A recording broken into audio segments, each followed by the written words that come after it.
দুইটা ইম্পর্টেন্ট বিষয় নিয়ে আমাদের কথা বলার আছে। প্রথম বিষয়টা হচ্ছে আমরা ইতিমধ্যে খবর পেয়েছি যে বাংলাদেশের প্রায় 15টি ব্রিজে যে টোল দেওয়ার যে ব্যবস্থাটি এইটি বন্ধ করে দেওয়া হয়েছে স্টুডেন্টদের কথা বলে।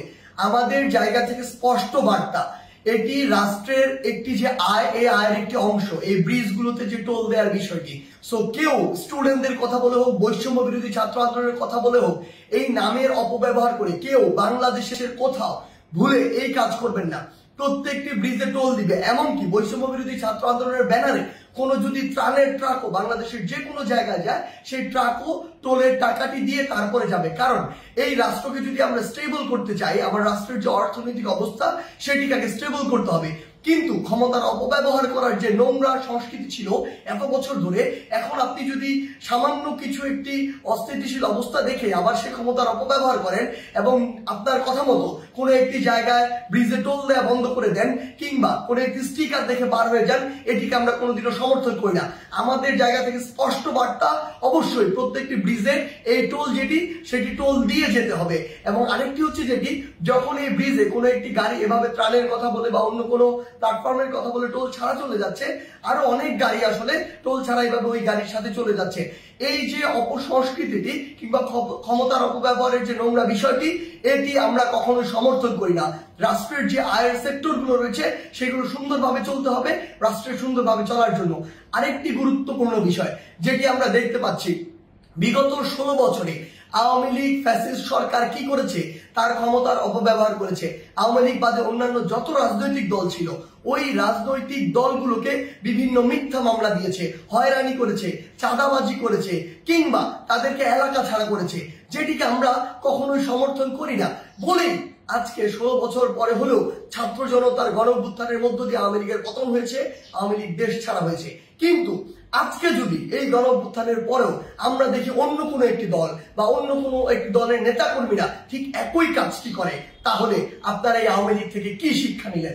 একটা জিনিস মনে রাখবেন, আমরা আসলে এই নির্যাতকের পরিবর্তন চাই না, আমরা এই নির্যাতনের যে সিস্টেমটি সেটির পরিবর্তন চাই। আমাদের জায়গা থেকে স্পষ্ট বার্তা, আপনাদের চোখের সামনে স্টিল জ্বলন্ত অনেকগুলো উদাহরণ রয়েছে, সেগুলো থেকে শিক্ষা নিন, না হলে জনগণ আপনাদেরকে আস্থা করে নিক্ষেপ করবে।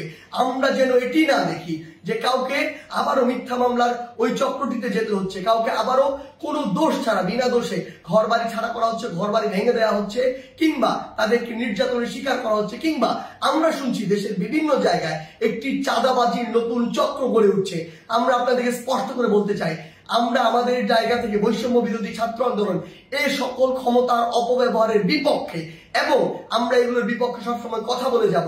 আপনাদের সহ আপনাদের যারা স্টেক হোল্ডার রয়েছে, যারা আপনাদেরকে এগুলো করার জন্য আসলে উৎসাহ দেয় কিংবা আপনাদের ওই সমর্থক গোষ্ঠী যারা চুপ করে থাকে, তাদেরকে বলছি, জনগণ যদি একবার এই সকল সেন্টিমেন্টের বিরুদ্ধে দাঁড়িয়ে যায়, তাহলে আপনাদের অস্তিত্ব সংকটে পড়বে।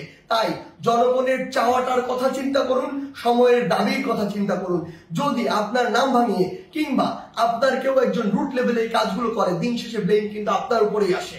সো এই জিনিসটি মাথায় রেখে পুরো বাংলাদেশে এই যে নতুন আরেকটি 16 বছরের যে বিভিন্ন চিত্র ছিল, উদাহরণ ছিল, সেগুলোর যে নতুন আরেকটি এক্সটেনশন কেউ কেউ তৈরি করছে নতুন করে কিংবা নতুন আরেকটি সংস্কৃতি কন্টিনিউ করার চেষ্টা করছে, আমাদের জায়গা থেকে স্পষ্ট বার্তা, আমরা এটি সমর্থন করি না। এবং আমরা অন্তর্বর্তীকালীন সরকারকে স্পষ্ট করে বলতে চাই, আইন শৃঙ্খলা রক্ষাকারী বাহিনীর মাধ্যমেও বিচার বিভাগের মাধ্যমেও যারা এই মিথ্যা মামলা থেকে শুরু করে চাঁদাবাজি, নির্যাতন, হয়রানি, ঘরবাড়ি ভাঙচুর এরকম কোনো কিছুর সাথে জড়িত, তাদেরকে স্পষ্টভাবে আইনের আওতায় আনা হোক। বৈষম্য বিরোধী ছাত্র আন্দোলনের পক্ষ থেকে কিংবা ছাত্র জনতার পক্ষ থেকে এর প্রতি পূর্ণ সমর্থন রয়েছে। ধন্যবাদ।